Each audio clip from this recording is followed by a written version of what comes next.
Bismillahirrahmanirrahim. Teman-teman sekalian, kita bertemu kembali di konten baca buku, yakni buku yang akan kita lanjutkan membacanya adalah dengan judul Bid'ah dan Khurafat di Indonesia, buah karya Abu Umar Abdillah.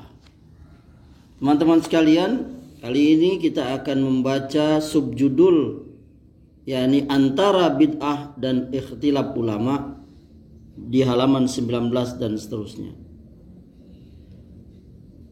Apa yang Allah wajibkan atas kita lebih banyak dari umur kita. Sunnah yang dianjurkan oleh Nabi pun lebih banyak dari waktu yang tersedia. Andai saja kita habiskan umur kita untuk melaksanakan yang wajib maupun yang sunnah, tentu belum bisa memenuhinya. Lalu bagaimana bisa seseorang yang katanya ingin mengabdi kepada Allah justru condong kepada bid'ah, sesuatu yang tidak disyariatkan Allah, tidak pula merupakan bagian dari sunnah. Apabila ia berasumsi mendapatkan bonus pahala dengan melakukannya. Alangkah indah nasihat Ibnu Mas'ud. Ittiba'lah kalian dan jangan berbuat bid'ah, sesungguhnya itu sudah cukup bagi kalian. Di sisi lain, selangkah seseorang merintis bid'ah, saat itu pula ia telah menanam benih-benih perpecahan. Karena ia tentu ingin orang lain mengikutinya, ia akan berusaha mencari pendukung sebanyak-banyaknya. Lalu terjadilah persatuan antar sesama mereka yang memiliki amalan sejenis. Lalu tumbuh kebencian dan kedengkian terhadap orang yang tidak mau mengikutinya. Allah berfirman, Innal ladzina farraqu dinahum wa kanu syi'a. Sesungguhnya orang-orang yang memecah belah agamanya dan mereka menjadi golongan.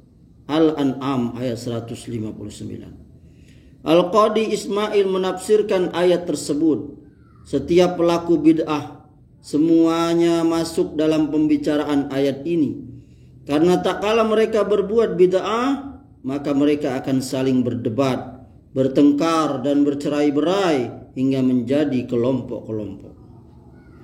Hanya saja, berbicara tentang bid'ah dan perpecahan tidaklah sama dengan pembicaraan tentang ikhtilaf para ulama.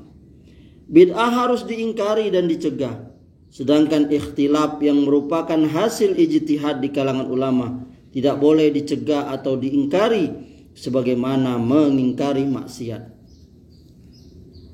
Kunut subuh misalnya, tidak selayaknya kita mengingkari orang yang melakukannya seperti kita mengingkari kemungkaran atau bid'ah. Karena nyata hal itu diperselisihkan ulama tentang kesunnahannya. Yang satu melakukan kunut karena mengikuti Nabi kunut, sedangkan yang lain tidak melakukan kunut karena akhirnya Nabi meninggalkannya. Adapun kunut nazilah dilakukan Nabi saat ada peperangan atau kaum muslimin dizolim. Beliau melakukannya pada setiap sholat selama sembulan, bahkan bukan hanya ketika sholat subuh. Pemakluman ini tidak menganulir kewajiban kita untuk memilih pendapat yang roji atau kuat ketika kita mengetahuinya berdasarkan dalil. Dan tidak ada salahnya kita berdialog untuk menunjukkan bahwa yang sunnah adalah tanpa kunut, tanpa mencegahnya sebagai bentuk inkarul munkar atau menuduhnya sebagai mubtadi'. Begitupun dengan ikhtilaf dalam hal tahiyat, menggerakkan jari atau tidak, juga ketika berdiri dari ruku, bersedekap atau tidak. Hal ini berbeda dengan perkara bid'ah yang nyata diada-adakan, seperti berkumpul pada hari ke-7, ke-40 atau ke-100 hari orang yang meninggal dunia. Karena tidak ada dalil kesunahannya, tidak ada pula ulama terdahulu yang menganjurkannya. Bahkan para sahabat menganggapnya sebagai niyahah, meratapi mayit. Jarir bin Abdillah al-Bajali berkata, Kunna nara ijtima'a ila ahlil mayyiti wa san'atat ta'ami minan niyahati. Kami para sahabat menganggap bahwa kumpul-kumpul di tempat keluarga mayit dan membuat makanan atau jamuan setelah dikuburnya mayit termasuk niyahah, meratap. Hadis riwayat Ibnu Majah nomor 1601.